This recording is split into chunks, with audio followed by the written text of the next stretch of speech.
Finally চলেই গেলাম আপনাদের সবার পছন্দের উদ্যোক্তা সানবিজ বাই তনি আপুর নোয়াখালী মাইজি মেলাতে। আপুর শাড়ির কালেকশন এক কথা অসাধারণ ছিল, প্রাইস একটু বেশি ছিল আর এত ভিড় ছিল। আর মেলার লোকেশনটা কোথায়, মেলা আমার থেকে কেমন লেগেছে সবকিছু শেয়ার করবো আজকের এই ভিডিওতে। হ্যালো, আসসালামু আলাইকুম, দিস ইজ মি পাপড়ি। কি অবস্থা সবার? আশা করি সবাই ভালো আছেন। আলহামদুলিল্লাহ আমিও ভালো আছি। অবশ্যই বুঝে গিয়েছেন যে আমি কোথায় যাচ্ছি। হ্যাঁ, আমি যাচ্ছি সানবিজ বাই তনি আপুর শোরুমে, সরি মেলাতে। আমাদের নোয়াখালী মাইজিতে আপু মেলা দিয়েছে, সেই মেলাতেই যাচ্ছি ঘোরার জন্য, একটু দেখার জন্য। এই মেলার লোকেশনটা হচ্ছে মাইজি বাজারের পরে ভূমি অফিসের রাস্তার অপোজিট সাইডে। ভেনাস পার্লার তো আপনারা সবাই চিনেন, ওটা তৃতীয় তলায়। আপনাদের সবার বোঝার সুবিধার্থে আমি ভিডিও করে দিয়েছি, আর আপনারা অবশ্যই সবাই যাবেন, ঘুরে ঘুরে আসবেন। কেনাকাটাটা বড় কথা না, আমার মতো যাই ঘুরে আসি। কিন্তু তাও আমি সুন্দর একটা আনএক্সপেক্টেড শাড়ি গিফট পাইছি, আর শাড়িটা এত বেশি সুন্দর, ইনশাল্লাহ আমি শেয়ার করবো আপনাদের সাথে। মেলাতে ঢুকে সুন্দর করে কয়েকটা ভিডিও ক্লিপ নিচ্ছিলাম, আর এখানে বড় করে ব্যানারে আপুর ছবি আর ভাইয়ার ছবি দেওয়া ছিল। দেখলাম যে বেশ কমই মানুষ আছে, তো ভাবলাম যে ভালোই হয়েছে এই টাইমে আসছি। পরে আস্তে আস্তে অনেক ভিড় হয়েছে। তো তারপর আমরা এক পাশ থেকে দেখা শুরু করলাম। আপু জামার কালেকশন, ব্যাগ কালেকশন, শাড়ির কালেকশন, কুর্তির কালেকশন, টি শার্টের কালেকশন, মানে কম বেশি সব রকমের কালেকশন আপু ছিল। আর প্রত্যেকটা কালেকশনে অনেক বেশি সুন্দর, প্রাইস একটু বেশি মনে হয়েছে কেন জানি, বাট ডিসকাউন্ট তো পাবেন 50%, 30%, 20% ডিসকাউন্ট চলতেছে সব কিছুর উপর। তো আমরা সবাই মিলে জামা দেখতেছিলাম, শাড়ি দেখতেছিলাম, আর জামা যেটাই পছন্দ হয়, যেটা ডিজাইন ভালো লাগে ওইটাই 7,000 6,000, মানে পছন্দের দাম লাখ। তো যাই হোক, আমরা তো জামা নিব না, তাও প্রত্যেকটা জামা দেখতেছিলাম, মানে আপুর কাপড় কোয়ালিটি দেখতেছিলাম। আসলে আপুর কাপড় কোয়ালিটি অনেক বেশি ভালো ছিল। শাড়ির কালেকশনও অনেক বেশি ভালো লাগছে, যেহেতু আমি শাড়ি লাভার, তো আমার থেকে শাড়ির কালেকশনগুলো অনেক বেশি পছন্দ হয়েছে, ভালো লাগছে। বাট প্রাইস দেখলে আপনার মাথা ঘুরে উঠবে, মানে আপনি নিবেন না। এখানে এক সাইডে টি শার্ট ছিল, এই টি শার্টগুলো অনেক বেশি সুন্দর ছিল, পরলেও অনেক বেশি সুন্দর মানাবে হয়তো। আমি তো টি শার্ট পরি না, তাই আমি দেখি আর আমি তো নিবও না। তো যাই হোক, পরে আমরা থ্রি পিসের স্টলে আসি, থ্রি পিস দেখতেছিলাম। এখানে বিভিন্ন রকমের থ্রি পিসের কালেকশন ছিল, কোয়ালিটিও বেশ ভালোই ছিল। আমরা টুকটাক থ্রি পিসও দেখতেছি। যত সময় যাচ্ছে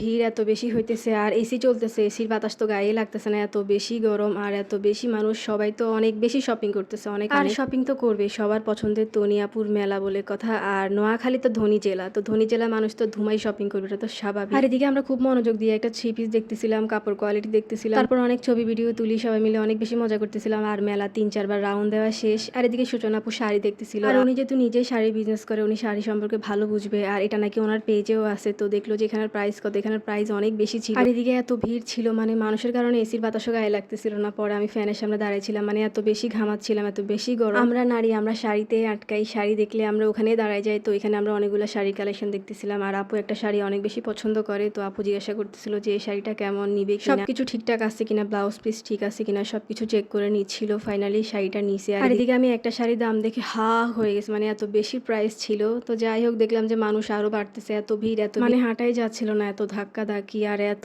মানুষ, এত মানুষ। আর মানুষ হবে নাই কেন, 2 দিনে সানবিজ বাই তনিয়াপুর মেলা বলে কথা, সবাই তো ওনাকেই দেখতে আসছে। বাট উনি তো বিদেশ, মানে বিদেশে, উনি আরো কয়েকদিন আগেই বিদেশে গেছে। আপনারা কেউ হয়তো জানেন না, বা জানেন, আপনারা সবাই মেলায় গিয়ে আপুকে খুঁজতেছেন, বাট আপু তো নাই। যদি আপু আমাদের নোয়াখালী মাইজিতে আসতো, তাহলে মনে হয় মেলায় ঢুকতে পারতাম না, আরো অনেক বেশি ভিড় হইতো, এত বেশি ক্রাউড ছিল। পর আমি আপুর সাথে একটা ভিডিও ক্লিপ নিচ্ছিলাম, আর আপুর ব্যানারের ছবির সাথে আর কি। আপু যেহেতু নাই, আপুর ব্যানারের ছবির সাথে ভিডিও ক্লিপ নিচ্ছি, আর কি করার। পরে এই যে সূচনা আপু আমাদের সবাইকে সানবিজ বাই তনি আপুর পেজে শাড়ি গিফট করে, আর সেম সেম শাড়ি ইনশাল্লাহ পরে আপনাদেরকে দেখাবো। আর শাড়িটা অনেক বেশি সুন্দর ছিল, আর কালারটাও এত বেশি সুন্দর, এক কথা শাড়িটা অনেক বেশি সুন্দর। তারপর সাইমা আপু থ্রি পিস দেখতেছিল, ওনার নাকি এই কালারটা অনেক বেশি পছন্দ হয়েছে। থ্রি পিসের প্রাইসটা মেবি 7,000 নাকি 6,000 সামথিং এরকম কিছু ছিল, ডিসকাউন্টে আরো কমবে, এটা 2 পিস ছিল। যাই হোক, তারপর দেখো যে প্রান্তির সাথে, প্রান্তিকে নিয়ে আরো 2-3 বার মেলায় চক্কর দিয়ে বের হয়ে যাচ্ছিলাম, কারণ এত বেশি ভিড়, এত বেশি ভিড়, শুধু শুধু দাঁড়িয়ে থেকে লাভ নাই। লিফটে উঠবো বলে আমরা সবাই মিলে দাঁড়াইছিলাম, বাট লিফটে জায়গা নাই, লোড নিচ্ছে না। পরে কি করবো, সিঁড়ি দিয়ে আমরা টই টই টই টই করে নেমে যাচ্ছিলাম সবাই মিলে। আর হ্যাঁ, একটা কথা, মেলায় ঢুকতে কিন্তু কোনো রকমের টিকিট লাগে না, এন্ট্রি ফ্রি, একদম ফ্রি। আপনারা সবাই যাবেন, যাই মেলাটা ঘুরে আসবেন। সানবিজ বাই তনিয়াপুর মেলা বলে কথা, বেশ সুন্দর হয়েছে। আর আপনাদের লোকেশন তো আমি আগেই বলে দিয়েছি, লোকেশন আপনারা অবশ্যই চিনবেন ভিডিও দেখলে। তো আমরা মেলা থেকে বের হয়ে কই যাওয়া যায় চিন্তা করতে করতে চলে গেলাম ডিশ অ্যান্ড ডাইনে। তো ওখানে কিছুক্ষণ আড্ডা উড্ডা দিয়ে ছবি ভিডিও তুলে খাওয়া দাওয়া করে আমরা সবাই যার যার মতো বাসায় চলে গেলাম। তো যাই হোক, আজকের এই মেলার ভিডিও ছিল এ পর্যন্ত। কে কে সানবিজ বাই তনি আপুকে পছন্দ করেন, আর আপুর পেজ থেকে কে কে শপিং করেছেন, আর যারা মেলায় গিয়েছেন তারা অবশ্যই একটা কমেন্ট করে জানাবেন আপনাদের মত। এই মেলাটা আপনাদের থেকে কেমন লেগেছে, কে কি কেনাকাটা করেছেন, অবশ্যই কমেন্ট সেকশনে কমেন্ট করে জানাবেন। আজ এই পর্যন্ত, সবাই ভালো থাকবেন, সবাইকে আল্লাহ হাফেজ, আসসালামু আলাইকুম। আর হ্যাঁ, মেলা কিন্তু আর একদিন আছে, মানে শনিবার সকাল 10টা থেকে রাত 10টা পর্যন্ত। যারা যারা যান নাই তারা অবশ্যই যাই ঘুরে আসবেন।